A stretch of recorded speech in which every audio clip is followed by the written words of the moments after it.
नमस्कार सर्वांना, कसे आहात आपण सगळे? आम्ही पण मस्त आहोत आणि आज मी तुमच्याबरोबर शेअर करणार आहे हादग्याच्या फुलांची भाजी. तर मी पण फर्स्ट टाईम ती भाजी बनवत आहे, पण ती भाजी कशी बनवायची ते मी तुम्हाला या व्हिडिओमध्ये सांगणार आहे. तर तुम्ही ही रेसिपी नक्की ट्राय करा, बनवा आणि कमेंटमध्ये सांगा कशी वाटली.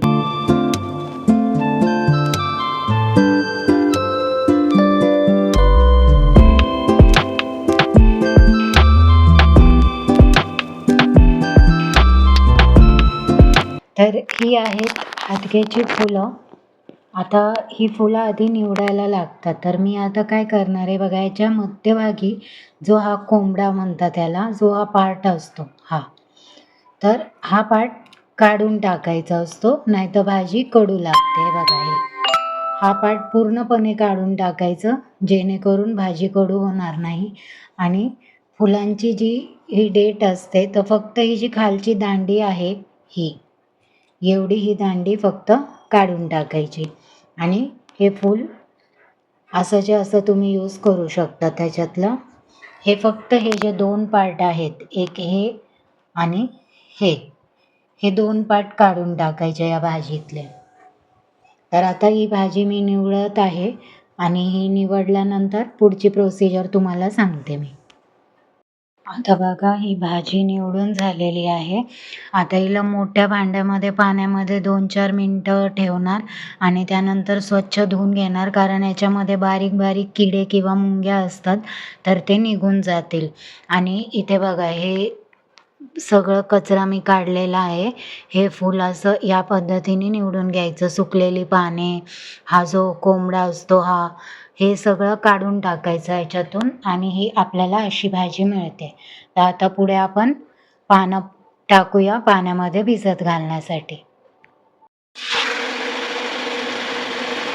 आता ही नळाखाली मी याच्यामध्ये हे पानं पाण्यामध्ये भिजवत आहे, टबमध्ये छोट्या. थोडंसं मोठं भांडं घ्यायचं, म्हणजे या फुलांमधले किडे मुंग्या जे काही घाण आहे ते निघून जायला मदत होते. आता एक 5 मिनटं मी याला असंच पाण्यामध्ये ठेवणार आहे, जेणेकरून किडे मुंग्या असतील ते निघून जातील. आणि त्यानंतर परत 2 पाण्याने मी ही पानं धुवून घेणार आहे. आता ही पानं भिजत आहेत, तोपर्यंत लसूण घेते मी सोलण्यासाठी. आता इथं मिक्सरमध्ये मी लसूण आणि मिरची वाटून घेत आहे. एकदम बारीक नाही करायचं, थोडंसं जाडसरच ठेवायचं. आता इथे ही पेस्ट तयार झालेली आहे माझी, लसूण आणि हिरवी मिरची एकत्र वाटून. ही फुलं मी 5 मिनटं भिजत ठेवली होती. आता ही या पाण्यातून काढणार आणि अजून 2-3 पाण्यामध्ये स्वच्छ धुवून घेणार, जेणेकरून यातले मुंगी किडे जे असतील ते पूर्णपणे निघून जातील आणि फुलं एकदम स्वच्छ होतील.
एक वाटी शेंगदाणे घेतलेले आहेत मी इथं आणि हे शेंगदाणे चांगले भाजून घ्यायचे आणि भाजून घेतल्यानंतर शेंगदाण्याचे साल काढून टाकायचे आणि शेंगदाणे जे आहेत ते मिक्सरमध्ये न वाटता खलबत्त्यामध्ये कुटून जरा जाडसर ठेवायचे, असे बारीक नाही करायचे.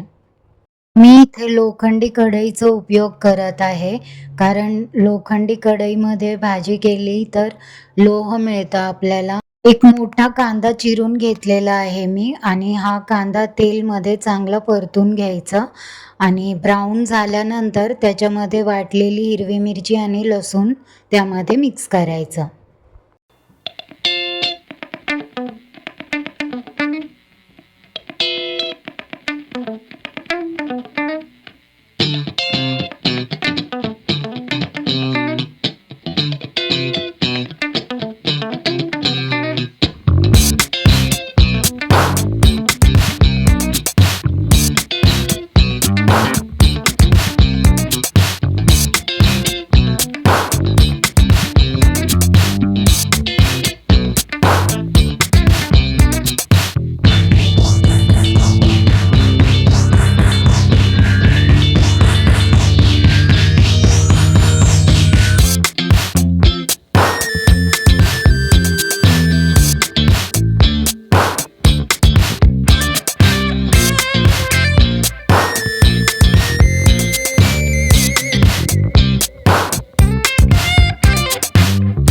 आता ही फुलं कढईमध्ये टाकल्यानंतर मी याच्यामध्ये 1 चमचा हळद घातलेली आहे आणि चवीनुसार मीठ घालणार आहे आणि वाफेवरती ही भाजी एक 10 ते 15 मिनटं शिजवून घ्यायची आणि मधी-मधी हलवत राहायची.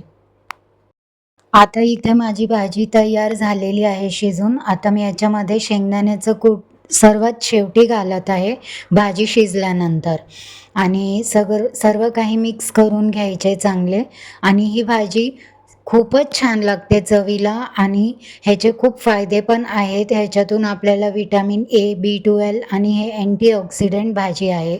यात मी कोथिंबीर घातली आहे.